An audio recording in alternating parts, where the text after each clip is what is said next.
गोड्डा हरिपुर गांव में जल जमाव से 200 बीघा धान की फसल बर्बादी के कगार पर किसानों के चेहरे पर मायूसी जिला प्रशासन और जनप्रतिनिधियों से लगा रहे गुहार। गोड्डा जिला मुख्यालय से मात्र 5 किलोमीटर दूर स्थित हरिपुर गांव में बारिश के बाद खेतों में पानी भर जाने से धान की फसल पर भारी संकट मंडरा रहा है।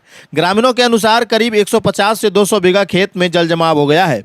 सड़क किनारे से लेकर खेतों के भीतर तक केवल पानी ही पानी दिखाई दे रहा है। कई जगह पर तो ठेवना भर पानी जमा है। खेतों में धान की फसल पूरी तरह लहलहा कर तैयार हो चुकी है, लेकिन लगातार भरे पानी के कारण पौधे सड़ने लगे हैं। ग्रामीणों का कहना है कि अगर जल्द पानी की निकासी नहीं हुई तो पूरी फसल खेत में ही बर्बाद हो जाएगी। ग्रामीणों ने बताया कि यह समस्या हाल में बनी नई सड़क के कारण हुई है।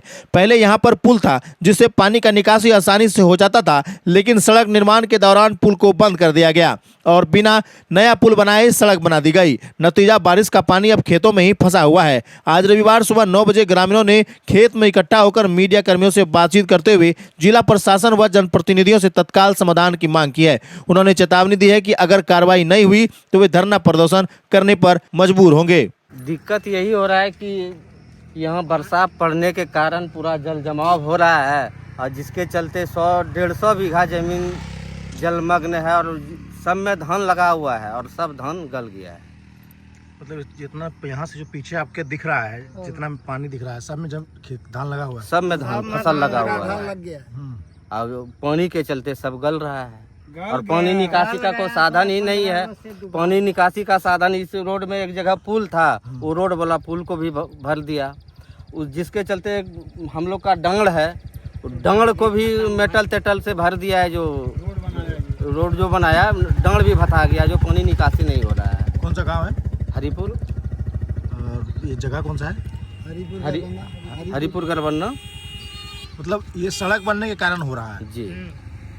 अगर इससे पहले खेती होती थी? जी सब दिन खेती होती थी, पानी भी निकासी होता था। हम 2 साल पहले भी मनरेगा से डंगड़ झलवाए हैं, आराम से खेती होता था, जल जमाव नहीं होता था, पानी निकासी पुल को बंद हो जाता कर दिया था। गया। लेकिन ये जो साल भर से दिक्कत हो रही है, जाके ये रोड के चलते जो मेरा एक पुल को भर दिया पुल है, 2 पुल, एक पुल कहाँ 2 पुल और है, मेरा जो डांड था उसको भी रोड किनारे जो डांड है वो भी भर दिया है।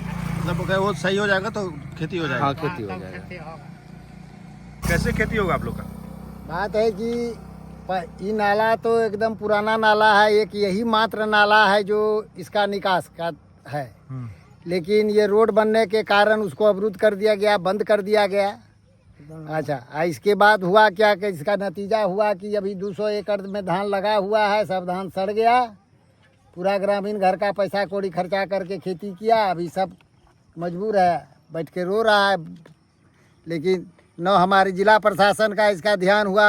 हमने इसकी सूचना विधायक को दिया, विधायक वहाँ से जनप्रतिनिधि भेजे, सब कोई भेजे, लेकिन इस पर अभी तक हम लोगों के साथ कोई भी समस्या का समाधान नहीं हुआ। कोई देखने ही और हम लोगों का किसानों का है कि यहाँ एक आरसीसी नाला हम लोगों को बना दिया जाए, जिससे हमारा जल निकास की समस्या अंत हो जाएगा, जिससे तब लोग का खेती होने लगे। अभी अगर ये जल यहाँ से निकाल दिया जाता है हाँ तो क्या खेती हो जाएगा? खेती तो हो गया है, मतलब अभी भी 2-4 दिन के अंदर ये पानी अगर निकासी हो जाती है तो बहुत धान बच जाएगा और बहुत जो गल गया है तो जैसे तैसे करके लोग रोपा कर भी सकता है।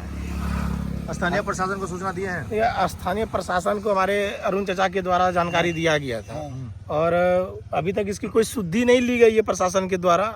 यहाँ तक कि ये दूरभाष से सब प्रशासन तक को जानकारी है इनके बारे में कि किस तरह से, और ये विगत लगभग 2 साल से ये समस्या बनी है।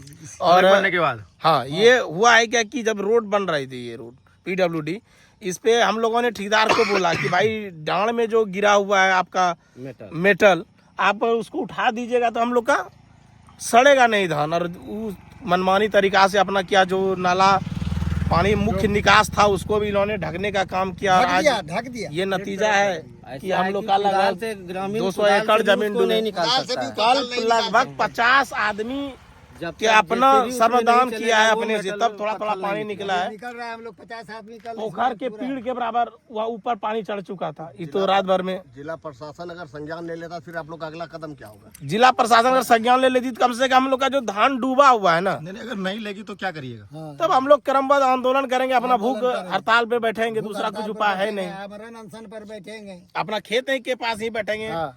वहाँ देखे कि यही जगह है, दूसरा ना पेड़ पे बैठेंगे हम लोग सब किसान पूरा ग्राम